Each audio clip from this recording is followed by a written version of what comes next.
आदेश आदेश आदेश गीता ज्ञान का भाग 67वां, अध्याय 4, श्लोक संख्या 1, 2 और 3। देखो, अध्याय 3 में हमें बहुत कुछ सीखने को मिला। अर्जुन भी भगवान कृष्ण से प्रश्न पूछते हैं और जवाब भी देते हैं। यहाँ तक कि भगवान ने हर पहलू को एक अच्छी तरह से बताया कि हमारे संस्कार और विचार का प्रतिबिंब हमारी सोच है। आगे ज्ञान कर्म संन्यास योग में भी ज्ञान की श्रृंखला आगे बढ़ाते हुए और सृष्टि की अहम बात समझाते हैं। चलो शुरू करते अध्याय 4 के श्लोक संख्या 1 से।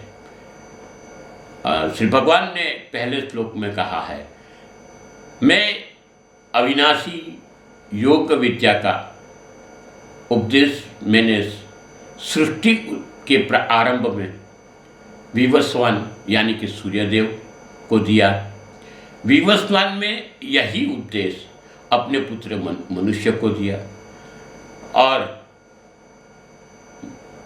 मनुष्य को जन्मदाता मनु को दिया। मनु ने यही उपदेश अपने पुत्र इक्ष्वाकु को दिया। हे परम तप अर्जुन दूसरे श्लोक में बोलते हैं, इस प्रकार गुरु शिष्य परंपरा से प्राप्त इस विज्ञान सहित ज्ञान को राजा ऋषियों ने विधि पूर्वक समझा, किंतु समय और प्रभाव से वह श्रेष्ठ विज्ञान सहित ज्ञान इस संसार से प्रायः छिन्न भिन्न होकर नष्ट हो गया। तीसरे श्लोक में बोलते हैं, आज मेरे वही प्राचीन योग आत्मा से परमात्मा का मिलन का विज्ञान तुझसे कहने जा रहा हूँ, क्योंकि तू मेरा भक्त प्रिय मित्र भी है, अतः तू ही इस उत्तम रहस्य को समझ सकता है।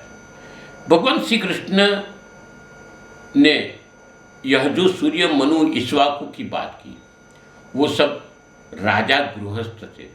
सबने गृहस्थाश्रम संभाल के भी कर्मयोग के माध्यम से परम सिद्धि को प्राप्त की। हकीकत में पुराणों में उपनिषदों में कर्मयोग की बात लिखी है, मगर यहाँ भगवान ने जिस प्रकार जैसा वर्णन किया, ऐसी वर्णन और इतनी सटीकता से किसी ने समझाया नहीं है। भगवान नित्य है, जीवात्मा नित्य है, परमात्मा नित्य है। परमात्मा के साथ शिवों का संबंध भी नित्य है। इसके अलावा भी समझना जरूरी है कि परमात्मा प्राप्ति के मार्ग भी नित्य है। चाहे वो योग मार्ग से करो परमात्मा का प्राप्ति, चाहे ध्यान मार्ग से करो, चाहे ज्ञान मार्ग से करो, चाहे भक्ति मार्ग से करो या कर्म के मार्ग से करो, रास्ता कोई भी हो, मंजिल एक ही होनी चाहिए, वो है परमात्मा की प्राप्ति। जिस प्रकार जन्म लेके मृत्यु तक हमें ये नहीं कहना पड़ता और ये साबित भी नहीं करना पड़ता कि माता पिता के शुभ आशीष अपने पे है।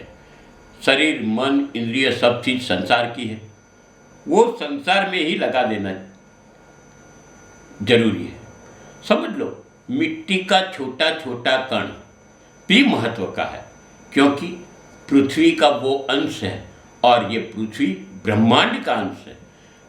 हाँ, यह एक भाग है, ये कबूल करना चाहिए। कण कण में बसे राम, ऐसे बोलते हैं।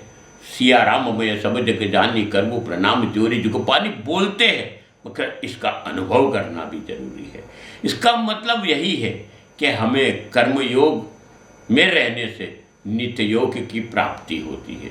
सूर्य चंद्र पृथ्वी इत्यादि कर्म नहीं चुकते और वो भी समयबद्ध होके हमें भी आसक्ति बिना अपना कर्म देते हैं, मगर हम अपनी स्वार्थ बुद्धि के कारण ज्ञान भूल गए हैं। देखो, सूर्य सुबह होता है, अपने समय के अनुसार उसका उदय होता है और समय के अनुसार अस्त भी होता है। ये नित्य कर्म है, ये नित्य कर्म अवश्य, उनको कोई लेन देन नहीं है। वो कूड़े कचरे में भी गिरता है, पेड़ पौधे में भी गिरता है, मनुष्य पर भी गिरता है, पशु पक्षी पर भी गिरता है। कोई भेदभाव बिना कर्म करते हैं, मगर आसक्ति नहीं है। मगर हम लोग क्या है, हम रास्ता भटक गए। आदि अनादि काल से जो कर्मयोग की बात है, हम उसको लेके हट गए हैं। राजा के लिए प्रजा वात्सल्य होना ये भी कर्म है।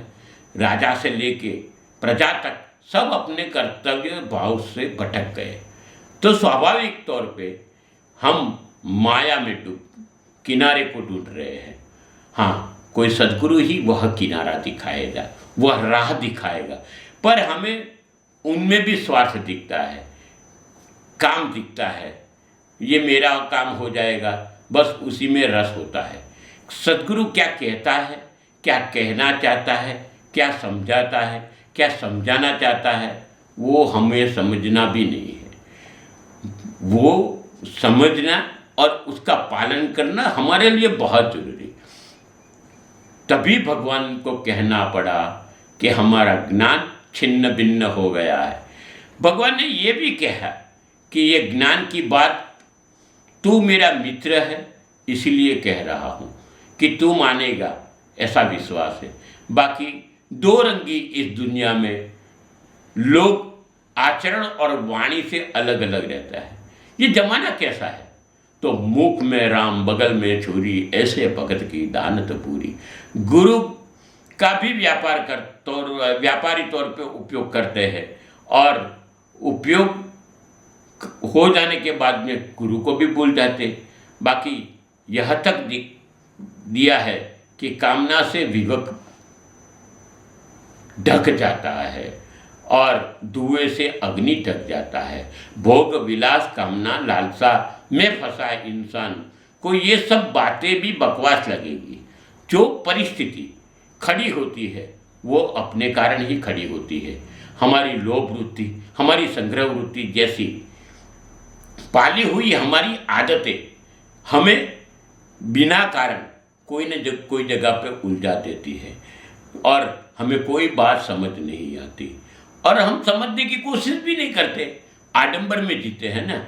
सेवा करते समय परमात्मा का ध्यान करना, और ये मगज में रहना चाहिए। मगर हमारे मगज में दो ही प्रश्न रहते, मेरा क्या, मुझे क्या। और मेरा क्या, मुझे क्या होता है तब तक हम विकास नहीं पाते, यानी हमारा कोई उदय नहीं होता। हमारा उदय नहीं होता तो राष्ट्र का भी उदय नहीं होता। और जब ऐसी सोच हमारे में से बाहर आएगी, समझना जरूरी है, क्योंकि यह सोच हमें कर्तव्य कर्म से जूझनों दूर धकेल देती है।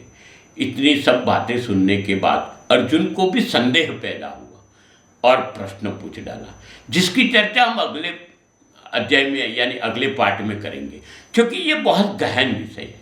क्योंकि भगवान को अर्जुन संदेह पूर्वक जो पूछता है वो बहुत ही रसायिक बात है। हम भगवान ने तो बोल दिया, मैंने ये ज्ञान सूर्य को दिया, सूर्य ने ईश्वाकु को दिया, यानी सूर्य को दिया, सूर्य ने अपने पुत्र मनु को दिया, मनु ने आगे बढ़ाया, राजा रजवाड़ों को दिया। मगर ये चीज़ समझना जरूरी है कि ये कैसे मुमकिन है। यही प्रश्न भी अर्जुन के जहन में आता है। अर्जुन आके पूछता है। ये चैनल आप तक, आपके पास सनातन की बातें लेके आते हैं। हम आपको विनती करते हैं, इसको सब्सक्राइब करिए, इसको लाइक करिए, इस वीडियो को शेयर करिए, ताकि संस्कृति हमारी बची रहे, आप सबके जीवन में धन्यता बनी रहे। ऐसी शुभकामना के साथ में भगवान श्री कृष्ण को प्रार्थना करते हुए, गुरु गोरक्षनाथ को प्रार्थना करते हुए, अस्तु शुभम भवतु।